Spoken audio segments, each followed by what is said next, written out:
Oq otdagi shahzotasini kutayotgan o'zbek shou-biznes vakillari. O'zbek shou-biznes vakillari ichida hali turmushga chiqmagan san'atkor qizlar soni oz emas. Quyida Oq otdagi shahzotasini kutayotgan xonanda, aktrisa va blogerlar bilan tanishamiz. Manzura Yo'ldosheva 47 yosh.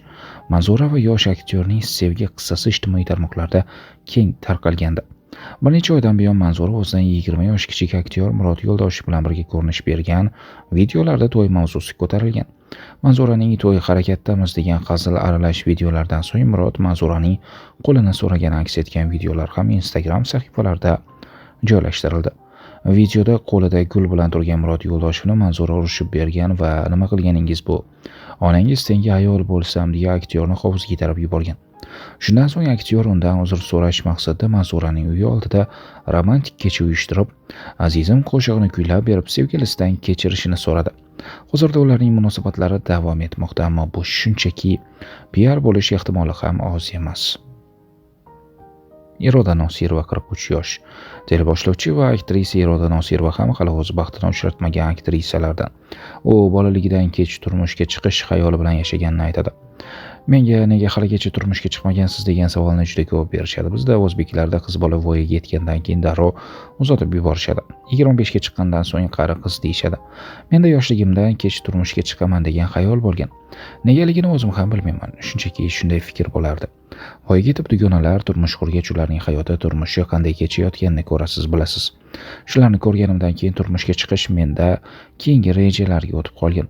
Turmush qurishdan qo'rqib qolganman", deydi aktrisa. Oydin Yusupova 41 yosh. Kinoda bir vaqtlar mashhurlikka erishib, keyin ijodi sokinlashgan aktrisa. Oydin Yusupova ham turmushga chiqmagan aktrisalardan. Oydin va shoir Ahad Qayum haqidagi gap-so'zlar odamlar orasida ovozi bo'lgandi. Ahad Qayum aktrisa bilan iliq munosabatda ekanligini bildirsa, Oydin uning so'zlarini inkor etardi. Hatto aktrisa Ahad Qayum undan PR uchun foydalangani va nomini bulg'agani haqida aytib o'tgandi. Mahfuza Sherboyeva 37 yosh. O'zbek san'atidagi birinchi ayol qiziqchi yolg'izlikni his qilish haqida ko'p gapiradi. "Karyera deb oiladan voz kechdim, ammo o'ylab qarasam uchrashuvlarga chiqib yurgan qiz ham emasman. Balki hammasi niyatga bog'liqdir. Chunki oldindan avval san'atda o'z o'rnimni topaman, tarixda qolib keyin oila quraman deb niyat qilardim. Do'st, dugonalarim ko'p, ammo baribir ular oilaning o'rnini bosa olmas ekan. Karantin paytida Toshkentda qoldim, aksiga olib Covidga chalingan va juda uzoq vaqt kasalxonalarda davolandim. Shu paytda oila qurishim, turmush o'rtog'im va farzandlarim bo'lishi kerakligi haqida o'yladim. Bekorga onalar qizlarini erta turmushga berishga shoshilmas ekan. Yosh katta bo'lgandan keyin inson tanlarkan. Turmush o'rtog'im mendan kuchli bo'lishini, ko'p pul topishini va aqlli inson bo'lishini orzu qilaman. So'mkamni ko'tarib topganimga sherik bo'ladigan er kerak emas", deydi Mahfuza Sherboyeva. Yulduz Rajabova 35 yosh. Yil so'ngida 36 bahorni qarshilaydigan aktrisa Yulduz Rajabovaning shaxsiy hayoti doimgidek sokin. Faqatgina bundan 2 yil avval "Mentorman Jaloliddin" serialining taqdimot marosimida aktrisaning bosh rol ijrochisi Emre Kivilchin bilan o'rtasida o'zaro iliq, do'stona va samimiy munosabatlar borligi ko'zga tashlangandi. Emre 2023-yilda o'zbek jurnalisti bilan bo'lgan intervyusida "Yulduzga bo'lgan sevgingiz tugadimi?" degan savolga "Ishq bitmas, u mozorga qadar" deb javob bergandi. Ammo Yulduz Rajabova so'nggi intervyusida Emre bilan faqat do'stona munosabatda bo'lganini va ularning birga suratga tushishi haqida tarqalgan gap-so'zlar haqiqatdan yiroq ekanini aytdi. "Biz do'stona quchoqlashib, loyiha bilan birga tabriklaganmiz. Bularning barchasi noto'g'ri talqin qilindi. Hozirda esa yuragim bo'm-bo'sh", deydi Yulduz. Feruza Normatova 36 yosh. Mahoratli aktrisa Feruza Normatova bu yil 33 yoshni qarshilaydi. U ham hamon oila qurgani yo'q. Aktrisaning Shahzod Sultonov bilan yaqinligi haqida gap-so'zlar tarqalganda, ammo hozircha to'ydan darak yo'q. Alloh nasib etgan kuni oila quraman, qiz bolalar nimani niyat qilsa shu sodir bo'lar ekan. Avvaldan uy-joyli bo'lib, singillarimni turmushga berib, keyin oila qurishni niyat qilardim. Xuddi shunday bo'lyapti. Muhimi bolalarim zo'riqib qolishini, bugun oila qurib 1 yildan keyin bir-birimizga mos kelmadik deb ajrashib ketishni istamayman", deydi aktrisa Feruza Normatova.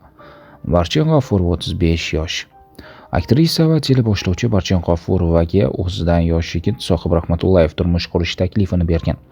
Ular hozirda juftlik sifatida ijtimoiy tarmoqqa video joylab keladi. Barchon G'ofurova uni partnyorim deb ataydi. Barchon G'ofurova bolaligida otasi ularni tashlab ketgani va holidan biror marta xabar olmagani uchun erkaklardan ko'ngli qolganini aytadi. Shu sababli oila qurishdan ham qo'rqaman degan u. U yaqin kunlarda partnyori Sohib Rahmatullayev Umra safariga yo'llanma sovg'a qildi. Juftlik Umra safarini ado qilib qaytdi, ammo ularning munosabati kuzatuvchilarni o'ylantiradi. Ular haqiqatan ham turmush quradimi yoki bu shunchaki PR? Shahlo Ahmedova 30 yosh. Xonanda Shahlo Ahmedova ham hozircha oila qurmagan. Hamisha ijodi kabi sirli bo'lishga intiladigan ijodkor shaxsiy hayotini ham ommadan yashirdi. Xonanda hali hech kimni sevib qolmagani haqida shunday degan: "Sevib qolmaganman hali. Sevgidan kuyish tuyg'usi men uchun tushunarsiz." Luiza Rasulova 30 yosh. Aktrisa Luiza Rasulova bu yil 30 yoshni qarshilaydi. Aktrisa ham shu paytgacha oila qurmagan. Luiza so'nggi paytlarda film va seriallarda suratga kam tushyapti. U o'zining shaxsiy brendiga asos solgan bo'lib, ayollar go'zalligiga hissa qo'shuvchi befaol qo'shimchalar sotuvini yo'lga qo'ygan. Gulruh Pirnazarova 30 yosh. Teatr aktrisasi va teleboshlovchi Gulruh Pirnazarova ham hali turmushga chiqmagan aktrisalardan, ammo ko'pgina hamkasblaridan farqli ravishda uning shaxsiy hayoti turli gap so'zlardan yiroq. Maftuna Shokirova 30 yosh. Instabloger va aktrisa Maftuna Shokirova oq otdagi shahzodasini kutayotgan blogerlardan. Intervyularimdan birida turmushga chiqsam Ozod aka bilan ijodni to'xtataman deganman, lekin hamkorlikni ular to'xtatdilar, demak turmushga chiqmayapman deydi Maftuna. Jasmin Madina Fayzullayeva 28 yosh. Asl ismi Madina bo'lgan xonanda Jasmin ham hali oila qurmagan. San'atkorlardan uning shaxsiy hayoti haqida deyarli hech qanday gap so'zlar yo'q. U shu yilning yanvar oyida Yangi O'zbekiston yulduzlari milliy mukofoti taqdirlash marosimida yilning eng yaxshi estrada ayol xonandasi nominatsiyasi bilan taqdirlandi. Bundan tashqari kelajak bunyodkori medali bilan ham mukofotlandi.